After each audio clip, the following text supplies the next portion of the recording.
So we're just coming to Brest. It's pretty cool, seeing all the military stuff, and we can see all the evidence of the war. You know, obviously the Germans occupied here for a long time, and the whole place was flattened by the Allies. So it's going to be really interesting for us, getting a bit of a sense of history. We were planning only to stay one night, but I think we may stay two. That was a new one for me. Those little green things on the AIS, on the chart, it's like beep, beep, beep, beep, beep, and it tells you if there's potential collision. And I just tapped on the ship, see what it was. French warship. It's huge. Kelly's just had a very massive and exciting revelation. I'm going to leave these on. She's a bit blind, for those who don't know. Like, her eyesight is awful. It's not that bad. And but she's just learned how to use binoculars. She didn't know about like tuning each eye separately before you tune the main focus. And she's having a wonderful time. Looking. I can see everything. I can't believe it. I've like missed out for years. I'm not taking these off now. Kelly thinks it's a bit like Sodor. For those who don't know, Sodor is a fictional island of Thomas the Tank Engine. No, just the garages. All the little things the trains go in. We think it's the submarine pens. We're not sure. Oh, the water in Port de Chateau, or Castle Marina here in Brest, is so clear. You can see the stern gear under the water perfectly. So I can actually see a little tiny bit of growth, but only a tiny bit, and like where we painted it all grey back in Hailing 5 weeks ago, whenever it was. Yeah, while we're here, we're going to use the big shops, fill up on lots of stuff. We're sort of down on, you know, all like basic kitchen staples now. We've been burning through them, so yeah, we'll do a big shop, get the kids exercised, and the sun's out and there's no wind and it's beautiful. So yeah, hooray! Here's to a new week. We saw fish, 2 of them, in fact. There was this long. Wow. And this wide. Wow. One of them is under the bridge, and the other one's gone over there. Cool.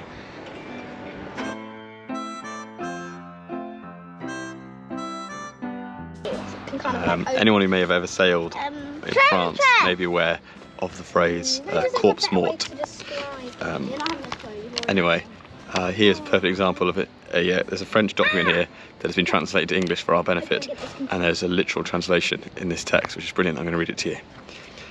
Number of dead men available for stopover. So we just found some really cool posters about animals. These are the animals, marine animals you might see in Britannia. And this morning, no one else saw it but me. I saw something that didn't look like a bottlenose dolphin. It looked squarer and bigger, and I only saw it for a moment come out of the water. However, on this chart in front of us, I think we've just got, might well have been Le Dauphin de Risso, because it looked bigger, and that's 4 meters. But there's everything on here. Really cool. And down the bottom are the ones you said exceptional chance you might see, it's possible to have an encounter with these huge, I mean, there's a 20-meter whale there, or an orca. That'd be incredible, wouldn't it? Or a shark. Stolen. Wow. And off to explore Brest. We went to the main square. The flag is at half-mast as a mark of respect after the death of Queen Elizabeth II. We've only been gone a month and there's a new Prime Minister and the Queen has died. It was nice to connect with home. My dad discovered that there was a live webcam in the square, so we ran around to see if they could see us. As you can see, we looked a bit like ants, but it was still fun trying.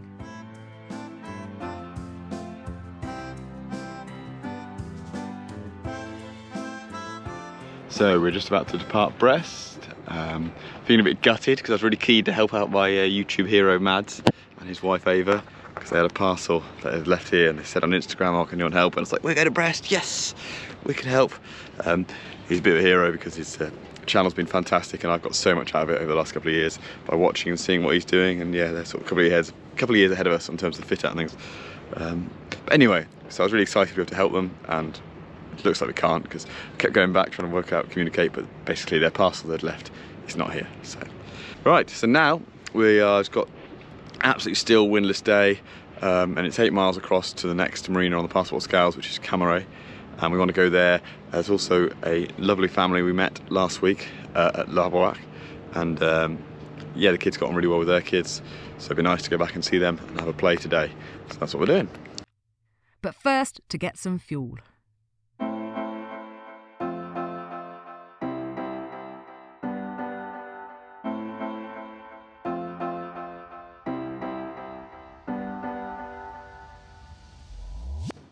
Hugh wanted you to admire this impressive wall. It is impressive. It's like 2 miles long, or a mile long. Look at that wall. What a great wall. Great wall of Brest. And we arrived in Camaret and hurried straight off for an explore. Mom the pack horse.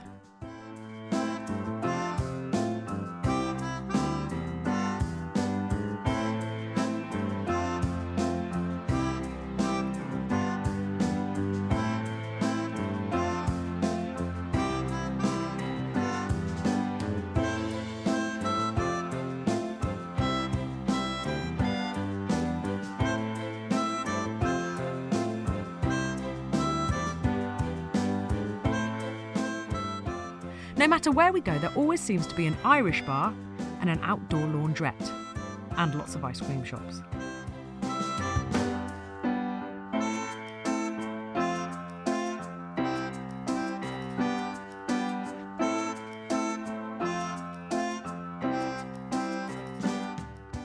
We headed back to the boat for tea and found we'd been neighboured by a French Navy training vessel.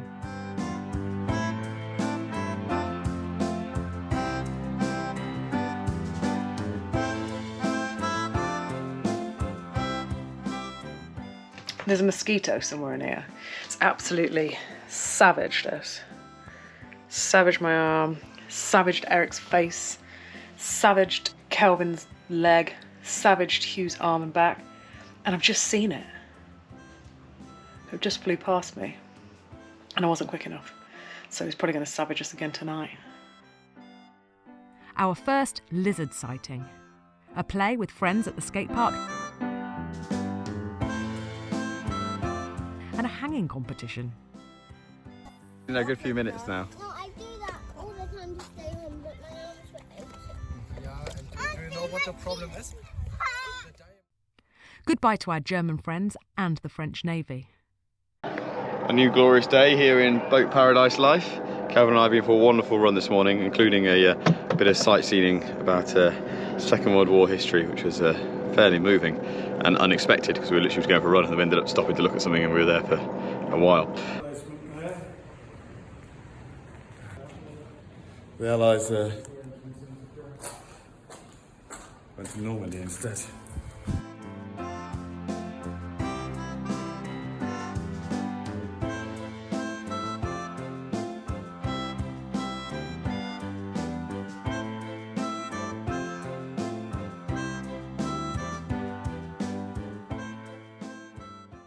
Me and Kelvin have come out for a run and we're supposed to head back, so we're supposed to be leaving Camaret in about an hour's time, but we've still half an hour away on the run and we got completely distracted by this amazing place. That's all the German pillboxes from the Atlantic, what do they call, wall, but this is, I'm going to go down and have a look at this. Is it full of rubble? Yeah, but this is where they lived. Yeah. There's no doubt about it. This is absolutely insane.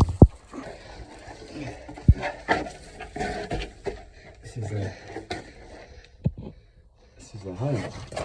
Kelvin spotted an airbag on that side. I couldn't work out what it was for. It's a bit wet in here. Absolutely insane. What's on the walls there? On the things going downwards? No, I reckon they are racks for bunks. Oh, bunk racks. Hanging their beds. That is, Yeah. there's 3 beds in each one of those pairs, there's 9 beds. Oh, yeah. This thing is absolutely incredible.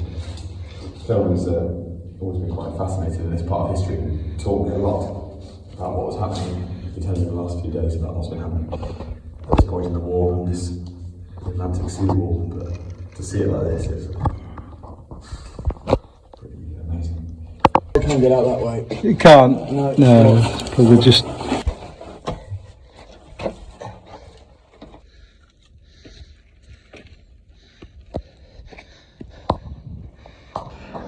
Cool, so yeah, we're going to do our second biggest leg we've done so far the whole trip today is the idea, because it's just nice weather. We're going to end up motoring half of it, but it'd be nice to just get some south in our passage before the weather turns. 3, 2, 1, go. See the water coming out? Cool. All right, let's go and get our life jackets on. That mine, Skipper's briefing. We're just here, and we're going round, all the way around today. It's the longest passage we've done since we're crossing English Channel. And we're going to get past something called the Res Descent here, which is where the water goes really fast. It's a race. And then we're going to keep going, if we can, up this river towards a town called Quimper.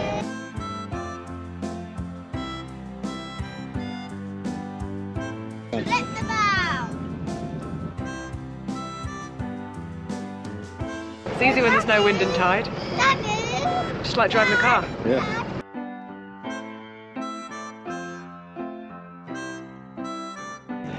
We're seeing eels. Eels. I know. Yeah, look at the fish. Yeah! There's loads of them! Eels! Eels! Eels! Yeah! Eels! Loads of them! Come on, look! Eels! We're getting better at being on passage now. Lots of reading and looking and the odd dolphin spot, although nothing has ever beaten the dolphin show we had the other week. Hey! Hey! That was a bird right here as well. No!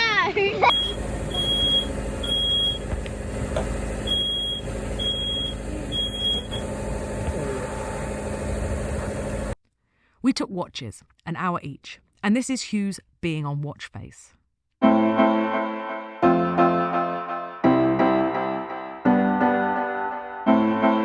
We decided to anchor so that we don't have to use one of our free marina nights. We're about a kilometre away from the marina, but this seems like the sensible plan. I love anchoring. It's so much simpler than picking up mooring buoys. You don't lose any torches, you don't lose any boat hooks. No one shouts and curses.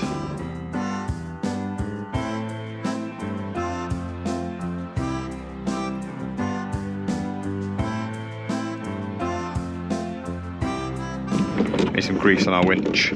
Grease the winch on the list. I'm still not showing Kelly and Kelvin the list. I'm afraid they're going to have a heart attack when they see how long the list is. Coming in, it was like... I've got loads of power coming in. It's just I can't drop the bloody thing.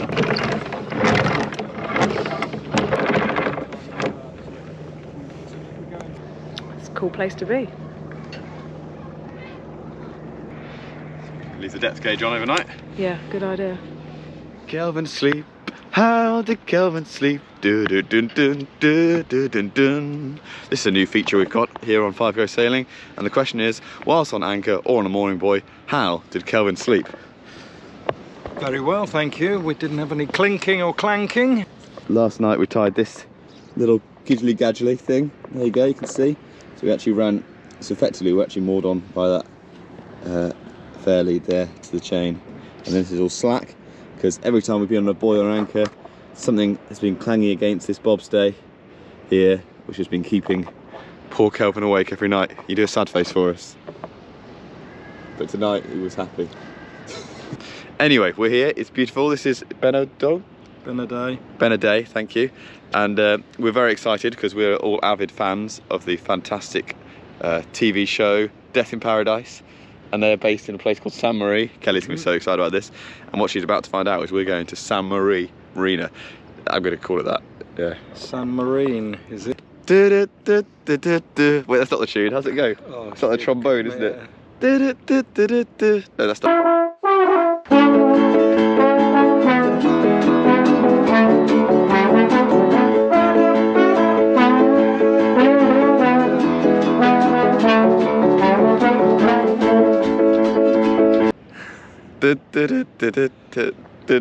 It's like basically someone dies and then this really happy tune comes on, and it's a complete juxtaposition of jolliness and death. It's good. Right, anyway, let's get to it.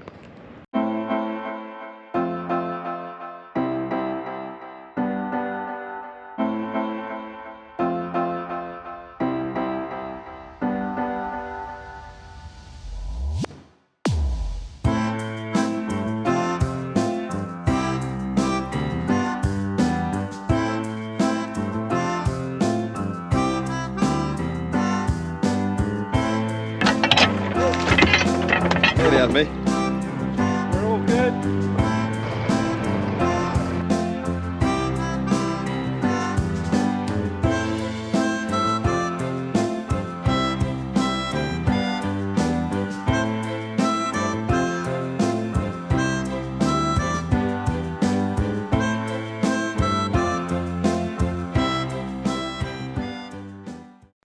think I've got it.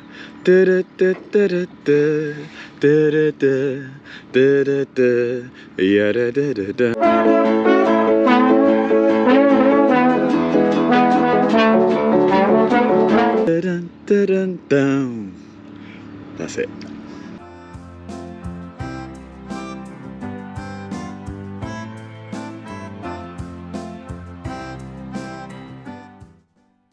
Exploring and a good spot by the girls. Kids are so much more observant than adults. We would have walked right past these. Saint Marine was very beautiful.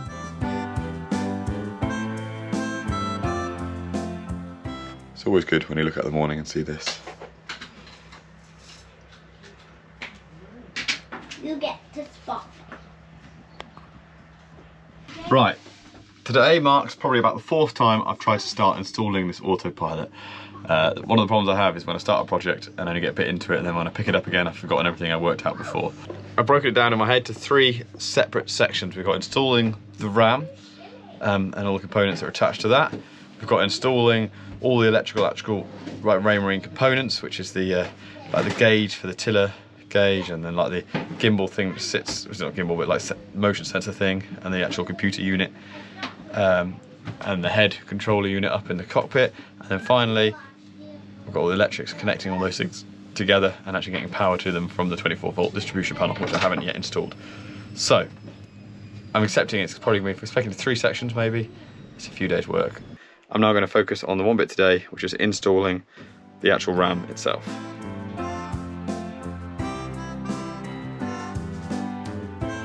I've decided I'm going to add an extra element of complexity and time to the project. I'm going to make it more complex than perhaps it needs to be to get a marginal gain. And I've never done that before. Kelly's always delighted when I spend my time, you know, extra days for these marginal gains, right? But if I can mount all of it below, then I'm going to get the entire bed storage over 30 centimetres deep as all extra storage, which is huge. I mean, all the medical stuff could go in there, or all the sheets and the bedding, or whatever. Everywhere you are now, all becomes glorious storage, because we love a bit of storage. Which is a bit of a faff, because there was this lovely plate here, and all I had to do was put an extension on this, and that would have done for the mount for everything. But now I need to make a brand new mount from scratch. There's a bit extra work, but I think it's worth doing.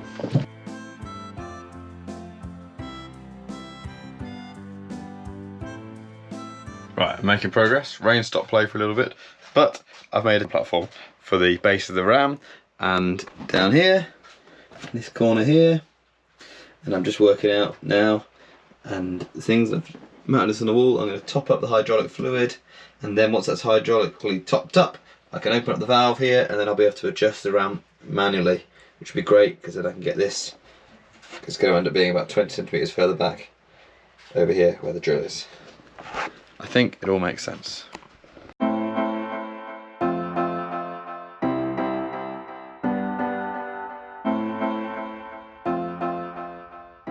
I've made a bit of a mistake here, and I'm just trying to work it out. I think I've cracked it, but I'm pretty annoyed with myself.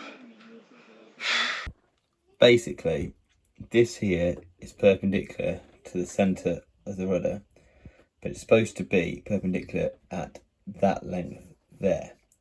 I've made it perpendicular at that point at the top of the arch. This pivots around this point here. Instead of being there, it should have been about there. So I've just got to work out how much that is. That makes sense? You guys get that? This is why sleep's important. I've looked at this again this morning, and of course the fault is not my maths, and the fault is not any of that stuff. It's Esperance's fault. Like normal, she's not even balanced. So I'm just working out the angles, and on this side she goes to about 34 degrees off centre, and then when we bring her tiller over the other side, it's well under 30. And that now explains why the RAM is at full extension on one side and not on the other. It makes sense. Probably, I'll have a look now, but I can probably add an extra link when it's tight on the other side. I can probably go a little bit further if we wanted to, or I can reduce a link. It makes sense. and it's Esperance's fault like normal. So what's the lowdown? Every time we put bread down, they just gobble it up, and then we have to put some more on. So they're not getting on the hook though? Kelvin put a bigger hook on. They might do soon. Kelvin keeps doing it a bit too fast. Go on. Put it in the water. That's it. Got him! Hey. Bring him out. Bring him out. Bring him out. Come on. Yeah. That is a huge fish. But our first fish ever. No, no. We want to show Mum some. We'll put him back in. Goodbye, Mr. Fishy. Goodbye, Mr. They've got Fishy. We caught a fish. some work. Right. In the meantime, I'm getting all this sorted. The base is now properly secure, and I'm just making a mount for the pump. Another instalment of ridiculous boat positions. Put my hand under here to put a spanner on the back, so I can't see what I'm doing.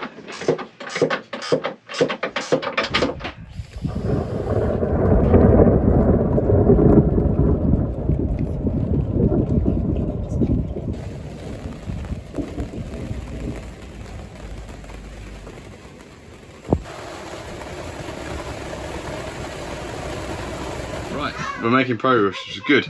The kids are joining us to thunder outside, and everything is now pretty much in place. Kelvin's pulling out all these old electrical skills that he forgot he had, or maybe he hadn't forgotten he had. He used to do a lot more electricing. Anyway, this is a little distribution panel I picked up in Jersey, little 6 channels. I'm going to use a couple of them straight away. One of them is going to be for the Autopilot, and we've got some old cables here, which we've just done the cable sizing app, which I now understand I get things now, and we need to at least have a 4mm cable, it's only 1 metre length, and these are 10mm square, so plenty big enough.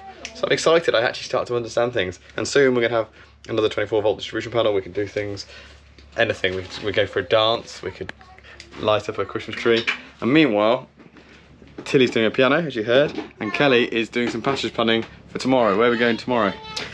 Thinking of going to Lorient. Lorient. Lorient. You never know, the Autopilot might play a part in that passage. Exciting times. We're into a bit of a dockside wizard doing the setup for our Autopilot. Autopilot will now move the rudder and check it is safe to proceed before going. Oh!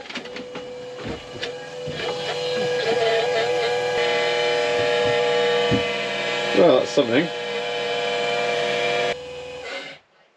Right, that's not good. Right, I'm going to have a little play with this and work it out.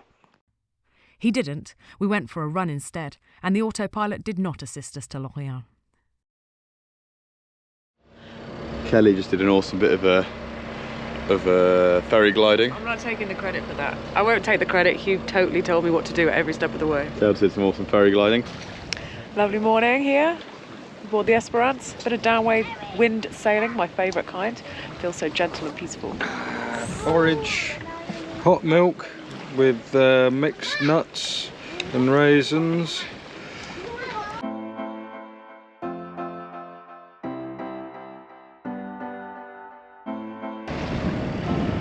I saw dolphins again. 3 at least. Came by the side. Called everyone up and they just saw the tails, and that was it.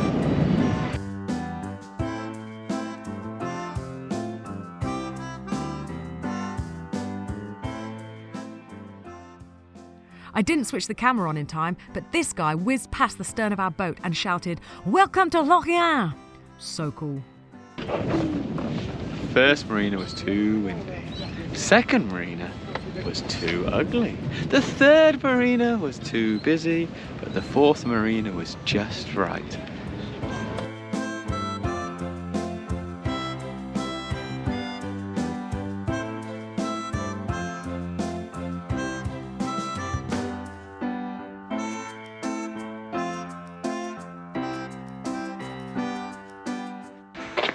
It's all just really French.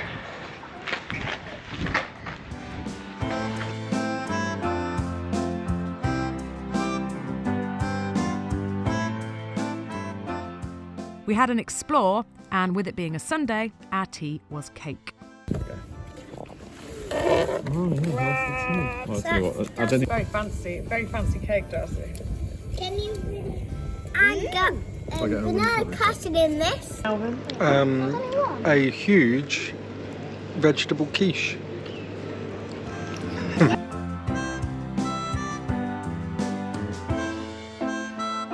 Join us next week as we venture further around the French coastline.